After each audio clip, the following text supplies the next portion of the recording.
here in this semester, very interesting subject that I will be delivering in these sessions, right? So few online sessions will be there and few offline session will be there, most probably, because there are some activities or the decisions which are taking place at state level and at university level as well. So very soon we'll be starting offline lectures.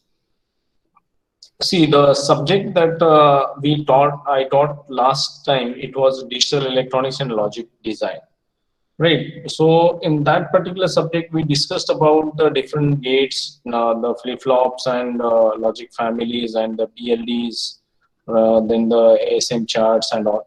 Then in the last unit, we discussed about the microprocessor based system, and in that we discussed about the basic architecture or the block diagram of microcomputer system and the block diagram of your microprocessor. Then we discussed about the ALU as well. Now, as a case study, you can treat this particular subject for microprocessor, and in this particular subject, we will be talking about different topics. So let me share you my screen so that I can show you the syllabus contents, and we will go ahead with the topics one by one. I will tell you what all resources that you will be using. So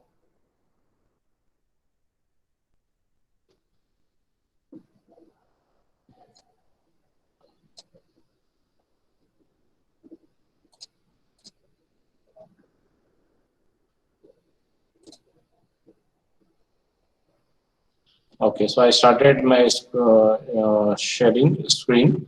So is it visible?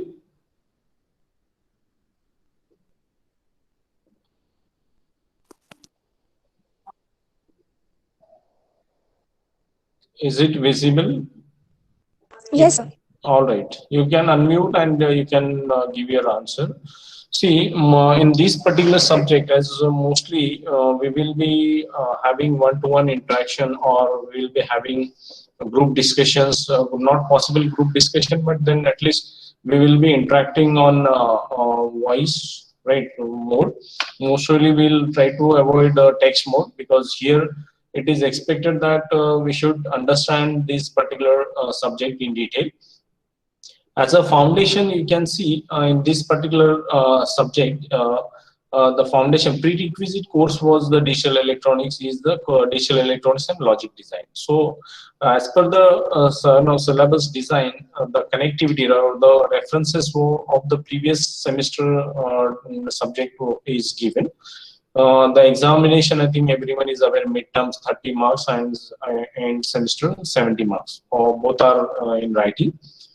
So companion course is the microprocessor lab, very interesting one. We will be writing the assembly code using assemblers. So assembler we will be using. So meanwhile, before we start offline, meanwhile I will suggest you to use the virtual assemblers. So I will talk on that in separate session. Now, what all course objectives that are mentioned in the syllabus that I will just cover up, right? So this particular course is intended to provide practical exposure to the student on microprocessors, design and coding knowledge of 80386, and introduction to the microcontroller. So now, in the last topic, there is an introduction to microcontrollers. So in crash course in the core content VM syllabus, we discussed about the 8051 in last session. So here the objective of this course will be to learn and distinguish the architecture and programmers model of advanced processor. Now 80386 is the microprocessor which is selected for our syllabus, and the basic reason behind this is, see, earlier to this 80386, the successful microprocessor was 8086. But whatever the recent features or whatever the features or recent microprocessors which are there in the market, right? So all those microprocessors are having the features which were introduced in 80386, right? And there are very special advancements which were done in 80386, and it was supporting your multitasking feature and all. So that's why 80386 is introduced in our syllabus and not 8086. 8086 is a very basic microprocessor which was developed by Intel, right? So here, the second objective will be to identify the system level features and processes of advanced processors. When we say advanced processors means whatever the recent microprocessors are there, you can relate the features which we are going to learn in 80386. So there is a direct connectivity, right? So 80386 was the first microprocessor in which the advanced features were introduced, right? And then later on, the further microprocessors got the advanced features, right? So that differentiation and all comparison we will do during the course this particular course. Then the third objective is to acquaint the learner with application instruction set and logic to building assembly language programs. So here the instruction set will be one of the topic which we will learn. Now, as an outcome of this particular course, when you complete this particular course, then you will be able to exhibit skill of assembly language programming for the application. So everyone will be able to write assembly language code, right? So programming assembly language. Now, many students will say that assembly language may be used or may not be used, right? So there is always confusion, right, when we have all these high-level languages. But let me tell you that there are various applications or various solutions where the assembly code is used, right? So don't think that learning assembly code is may not be useful, right? Generally, in system programming, let me tell you, the students who want to explore the system programming skills or career in system programming, for them it will be really helpful, right? When your people will work on embedded systems, in that case also assembly language is used, right? And ultimately, when we talk about the high level language, right, high level languages, the compilers are designed, and those compilers are simply converting these high level language statements or syntax into machine language. So ultimately it is converted to the we'll say it's in again it will be converted into the assembly code only, right? So this assembly code will be really helpful for our computer engineers very specifically, because we work as a system designer and not a simple programmer, right? And let me highlight on yesterday's topic, right? Day before yesterday, on Saturday, one of your senior visited to our campus, and he was talking about his career. He started his job in 25, and from last 6 months he is on roll, and work from home facilities given for them. So ultimately, he was talking about the things which are there in the industry, and I requested him that if possible, he will share his views on those topics in one of the session, right? So we will arrange that session under ACM student chapter. So let's plan. I will plan it, and accordingly we will conduct that session. So whatever the courses which are there in our syllabus, right, the computer engineering course, those are designed in such a way that those will be used in industries, right? So whatever the skills which we are learning, right, those will be helpful while working in the industry. So here, as an outcome, you will be able to write the assembly programs, right? The second outcome will be you will be able to classify processor architecture. So whatever different architectures which are present, you will be able to classify. Then you will be illustrate advanced features of 80386. Then you will be able to compare and contrast different processor modes. Then you will be able to use interrupt mechanism in application. Very interesting topic, this one, right? In system programming, right, when we are working on interrupt driven system, right? In OS level, basically, we will be able to use these interrupt structures, right? How to handle interrupts during the execution of multitasking programs, or during the multitasking environment, how to handle the interrupts. So this is very interesting one, which we will explore in detail. Then we will be able to differentiate between microprocessors and microcontrollers. Then you will be able to identify and analyze the tools and techniques used to design, implement, and debug microprocessor-based system. So these all outcomes you will be acquainting once you complete this particular course.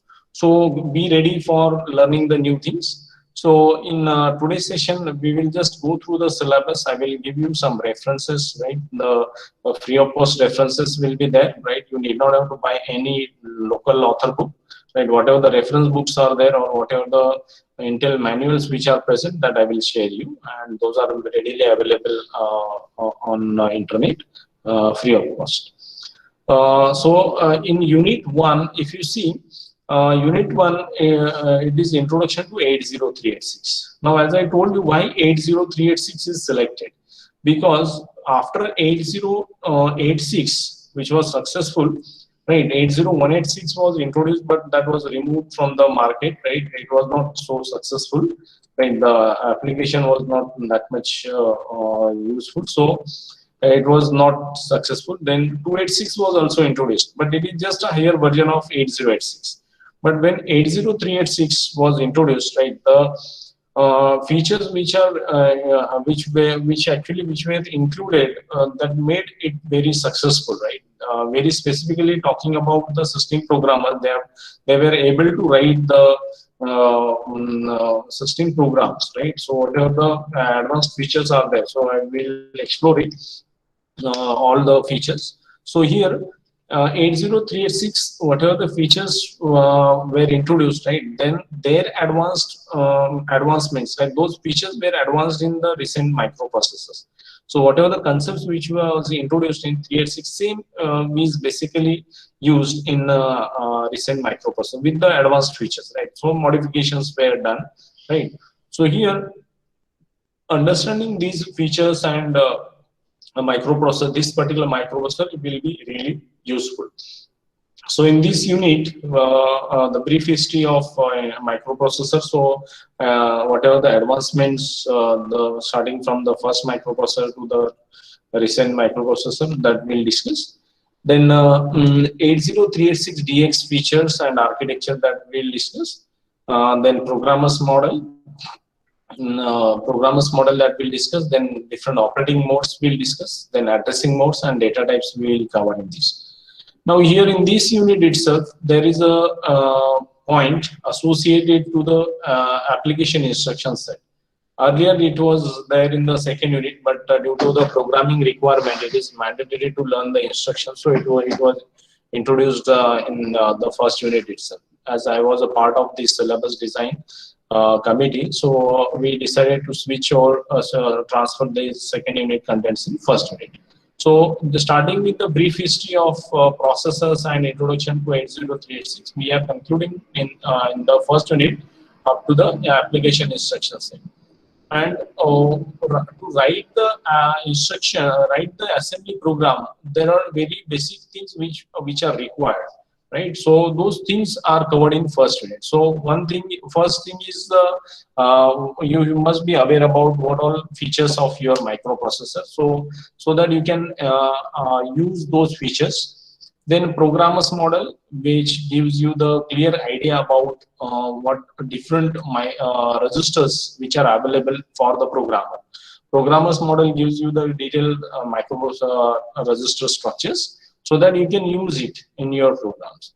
Then operating modes, so whatever different modes of operation that we will learn.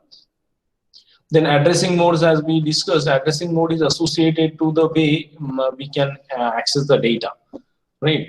And data types are associated to the support the data types which are supported by your microprocessor. So with these all basic features, you can, after learning the instructions, you can use these all features, programmers model, operating modes, addressing modes, and data types to write the assembly program, right? So here, this first unit covers the introduction and instruction set. Second unit is associated to bus cycles and system architecture.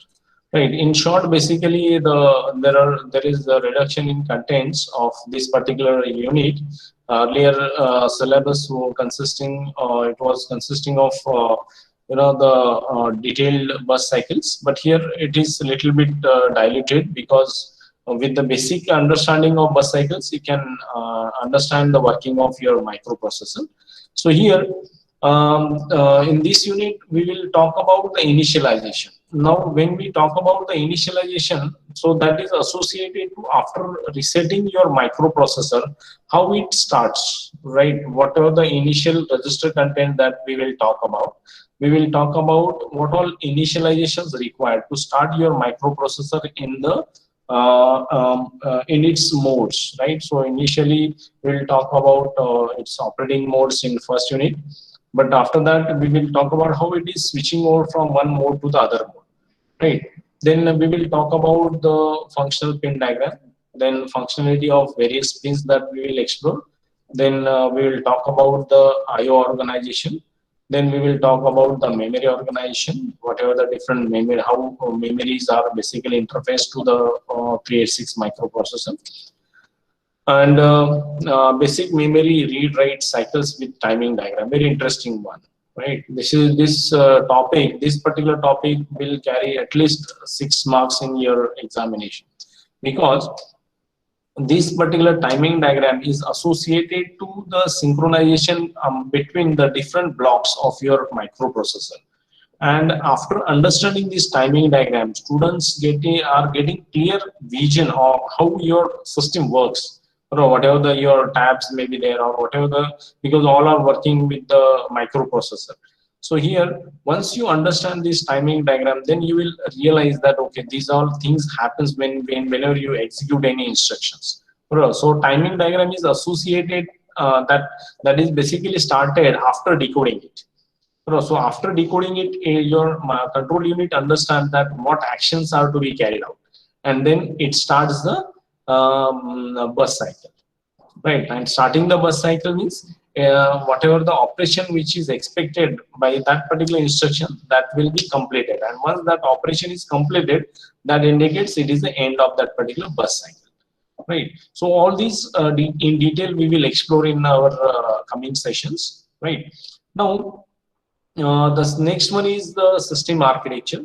Now system architecture is associated to protected mode. Now let me tell you about the modes as well, right? Mode in first unit we will learn about the different modes. So modes are there. So basically there will be two modes, right? Real mode and protected, right? Two modes are there. So all of you make note of it. Real mode and protected mode are the basic modes. And third mode is also there, that is the virtual 86 mode, V86 we call it, but that runs under the control of protected mode.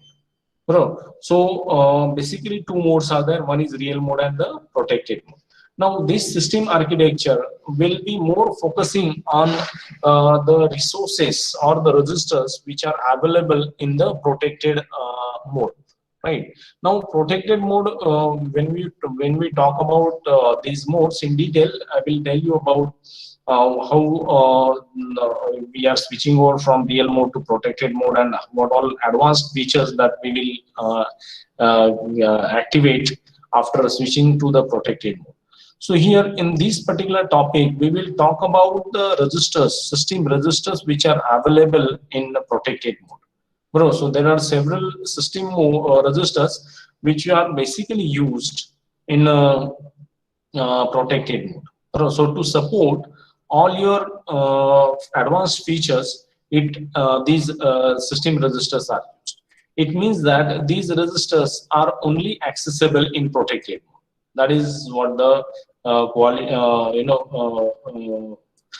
feature of your 80386. So these system registers, if you want to access, it is mandatory to switch over from real mode to protected mode. And then you can use it right in your programming. And then there are some instructions which are categorized as system instructions. So here in earlier unit, we discussed about the application instruction set. Now these application instruction set are basically the general instructions, right? So if you read out all these, you will find that these are all basic instructions which are there. But when you talk about the system programming or system architecture, in that case, there are some additional instructions which are there, right? So those are mainly used in writing debuggers, right? So writing compilers, right? So students who are looking for developing their own compilers, and that is possible, right? Many of my students who were actually working in system programming, they were talking about designing their own compilers. So designing compiler is that is possible. Only thing is you need to just think about how compiler works. So compiler is like our own brain, right? So whatever the language we learn from childhood, right? What we do, we used to understand what all things are there, right? So if anyone is talking in Marathi, so what that keyword is, and then accordingly it converted into the actions, right? So students who are learning Hindi, so according to the Hindi syntax, they are converting into the actions. So that conversion process is done by your compilers, right? So and that conversion that you can easily do, right? So you can think of working on those system programs as well, right? Now here these all registers we will talk about. Now before we go ahead, right, for midterm examination, for mid semester examination, we have first 2 units in our syllabus, right?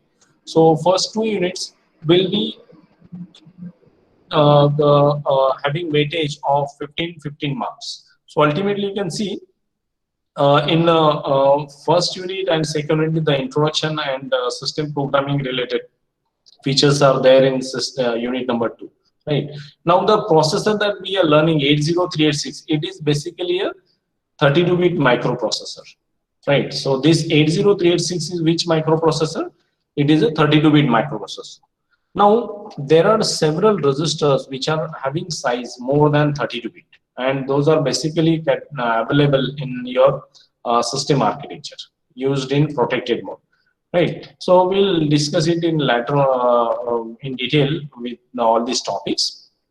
So here in second unit will be having all these points, and as an example, it is expected that we will learn about the motherboard, right? Study motherboard of computer and its components. So I will demonstrate motherboard which is there in our lab, right? Last semester we conducted one session as well for first year students, right? So here I think you people attended that particular PCCon event, right? So where we introduced the working and we have opened the system, right? So we will try to show this particular motherboard, right, by removing it from the CPU, right? And the course outcome that is mapped is CO3. So here if you see, CO3 is illustrate advanced features of 80386. So advanced features are associated to your initialization process and all, then system architecture, right? So CO3 is mapped. Here for unit 1, CO1 and CO2 is mapped. So here you can see exhibit skill of assembly programming. So assembly programming means that is associated to your, and as I told you, the addressing modes are there and the instruction set is there. And then classify processor architecture. So here when you talk about the features and architecture, then you will be able to classify your processor architectures, right? So course outcome 1 and 2 is mapped with unit 1, and the course outcome 3 is mapped with unit number 2. All right. in addition to this, there are there is a next unit, that is unit number 3, which is associated to memory management. This is a very interesting feature which is there with 80386. Now, I think everyone is aware about the protection or protection cycle or protection rings which are available, right? See, in our system, if you try to access the system resources, right, which are reserved for the operating system, right, which are reserved for the highly privileged applications, right? So if you try to access those, right, in your Windows environment, there is basically the error is popped up whenever you try to access those resources. And I think you people are using Linux environment, right? You people are using, right, Linux environment. Am I right?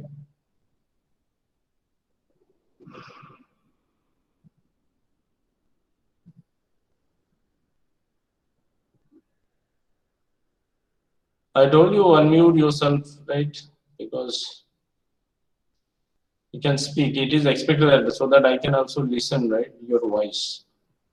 So when you are using system resources, right, when you are using the Linux environment, right, there is basically hold up error is always coming, right? Segmentation fault and all.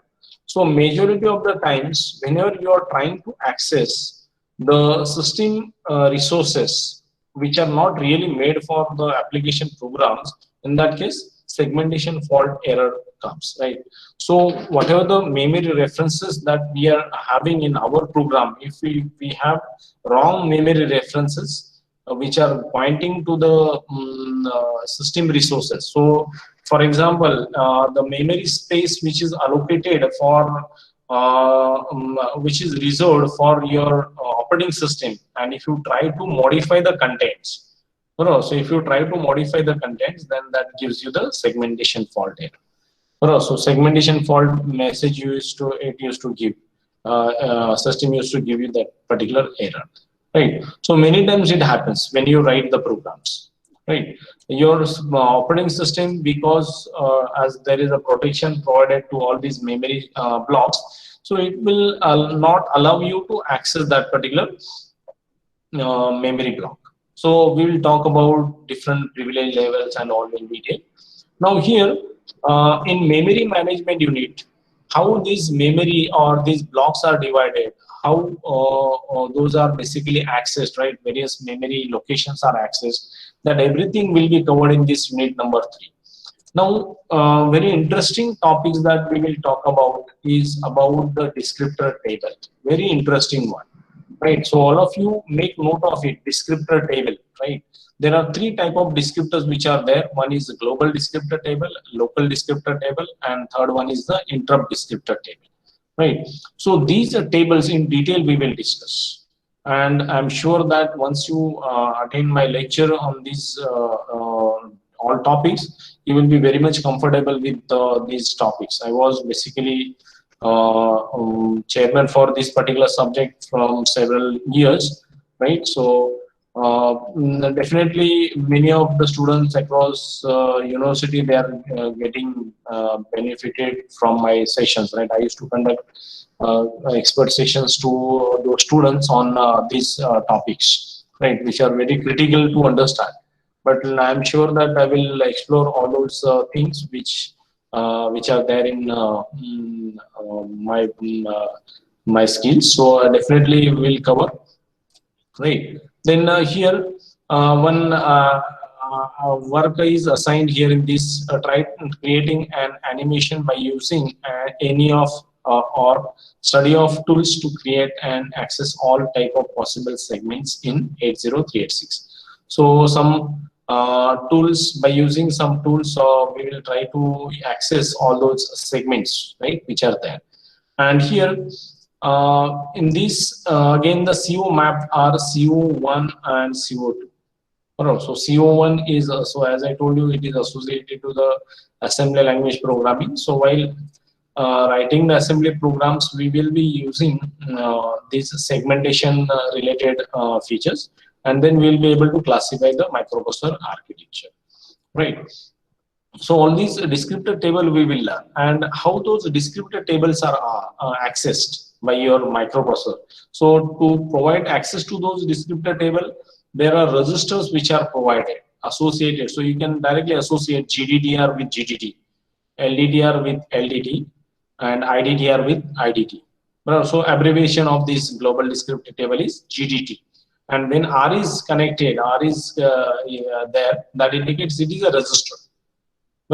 So that these registers are basically used to point to these tables, and these tables are basically the memory blocks. These tables are memory blocks. So here you just keep in your mind that all these descriptor tables are the memory blocks, whereas these GDTR, IDTR, LDTR are the registers. So when you say memory block, so memory block will be also. Now let me ask you one interesting question with this particular connection, right? Many times students are getting confused, right? So when you say memory and a register, can you tell me its location, whether it is inside the microprocessor or outside the microprocessor, right? The question is very simple, right? You are going to tell me whether whatever the topic or whatever the point that I'm asking is inside the microprocessor or outside the microprocessor, right? The question is very clear, right? So memory block is inside the microprocessor or outside the microprocessor? Memory block.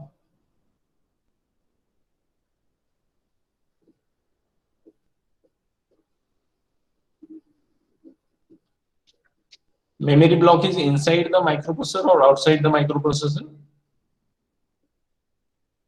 Sir, I think outside. Very correct. It is outside the microprocessor, because when you talk about the memory block, those are basically the blocks in your memory chips. And when you talk about the rest, what about the registers?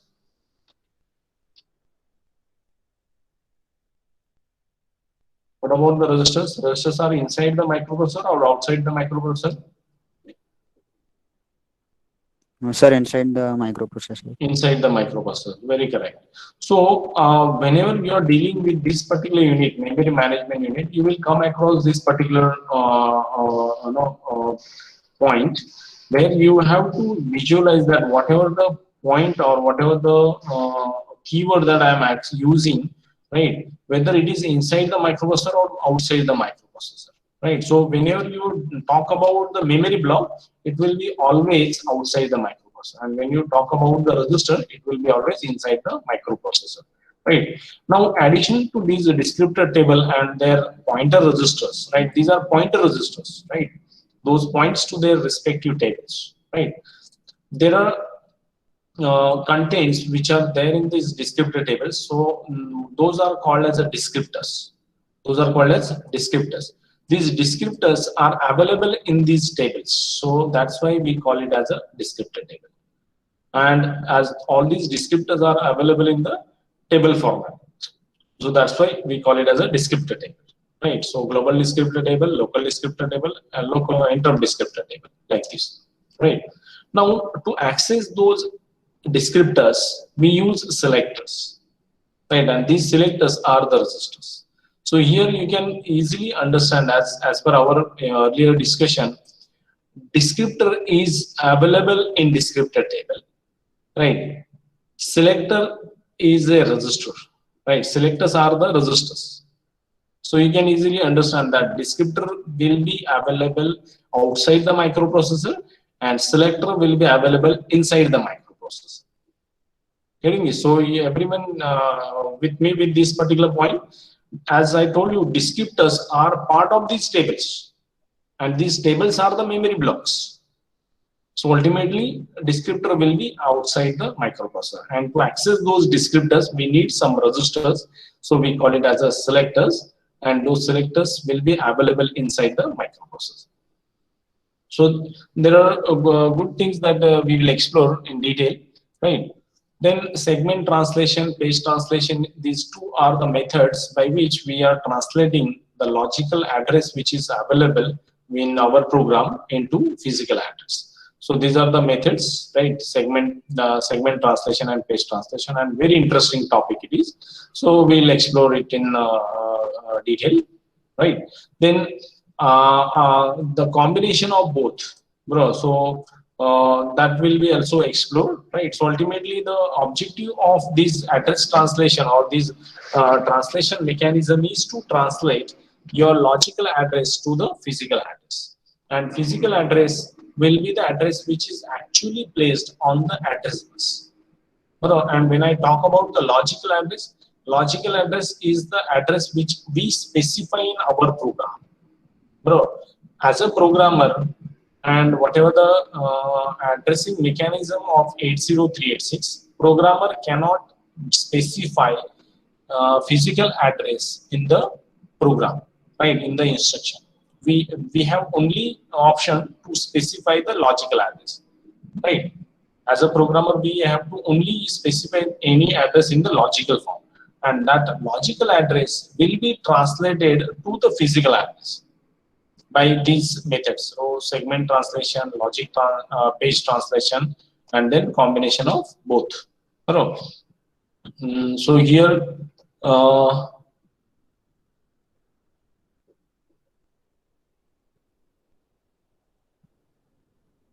this unit we will cover, we'll try to cover all these points, right? The COs mapped are CO1 and 2, right?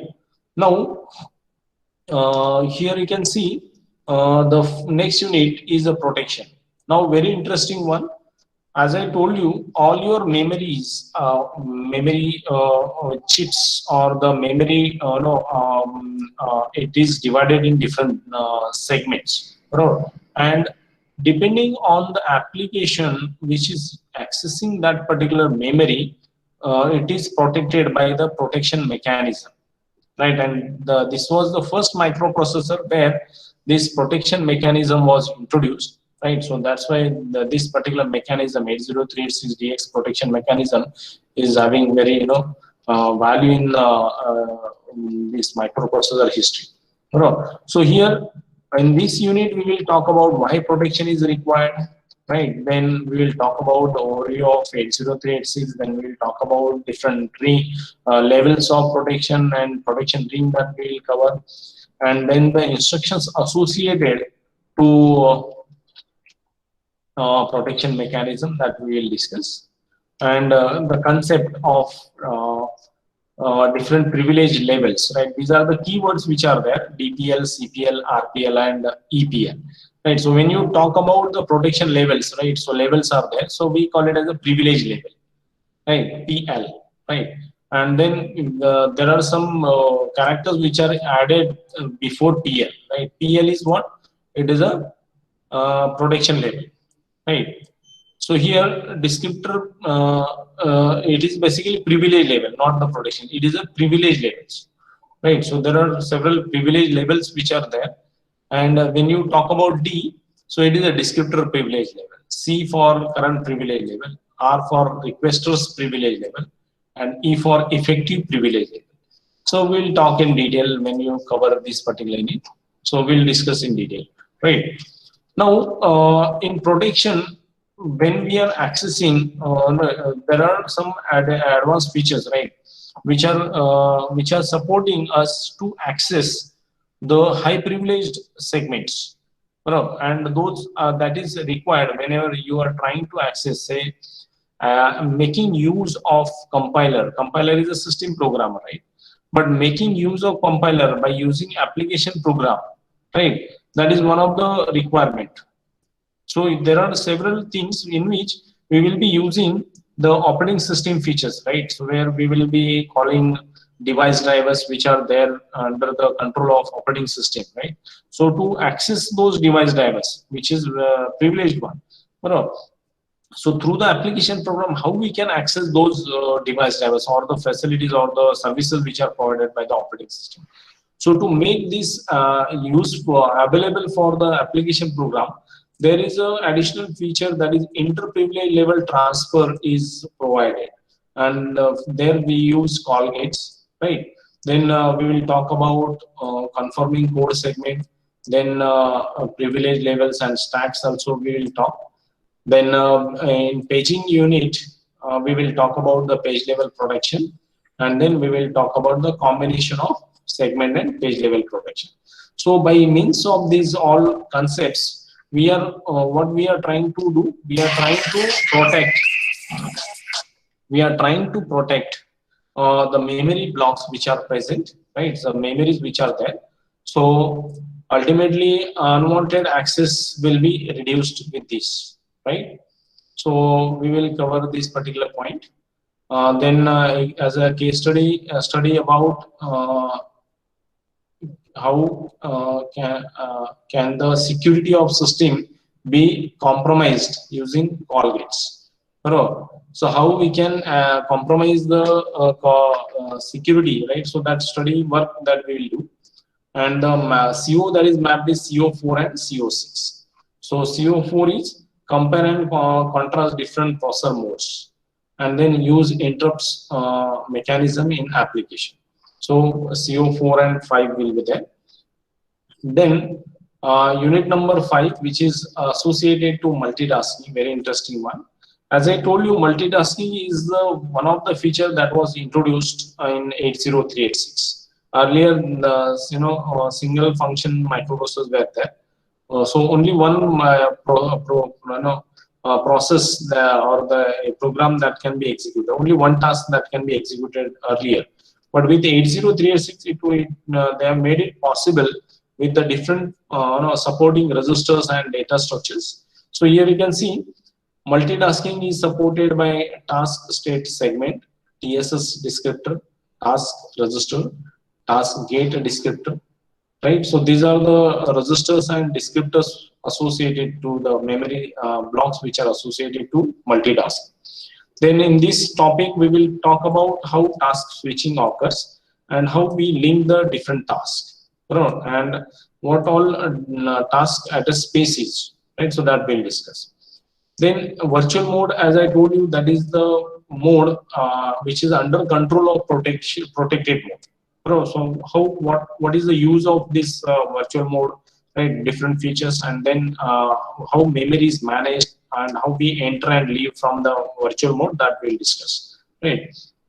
So as a study about the multitasking implemented by using time interrupt generated by internal clock of the system, consider 3 different tasks: one displaying a string at first row accessing VRAM directly, second blinking the string and with certain time interval, and third clearing the screen. So it is expected to design the multitasking code in which 3 different tasks will be done. One will be displaying a string, third code will be blinking the string, and second one will be the blinking screen, and third one will be the clearing the screen. So here CO4, CO5 and CO6 is mapped with this, right? Now the last unit, which is there, it is interrupts, exception and introduction to microcontroller, right? So here interrupt and exceptions are basically will be exploring, right? So there are different resources. So identifying how which interrupt is generated, enabling, disabling the interrupts, then priority among the simultaneous interrupts and exception. So how simultaneous interrupts are handled with that. The role of IDT in pointing to the interrupt service routine, right? Then the structure of interrupt descriptor that we'll discuss. Then interrupt task, interrupt procedures that is associated to interrupt service routines. Then different error codes and exception conditions we will learn in this particular unit point. Then introduction to microcontroller. Here we will talk about the microcontroller basic architecture, right? The characteristic and all. So here we will be able to differentiate between the microprocessor and microcontroller, right? So here in the case study, we will try to design the microcontroller based 8051 based system, right? It may be data acquisition system that we will do, right? CO4, 6 and 7 is basically used here, mapped with this, right? Now as a reference, I will suggest for first 2 units this textbook 4, which is listed 80386 hardware reference manual, that only you have to use, right?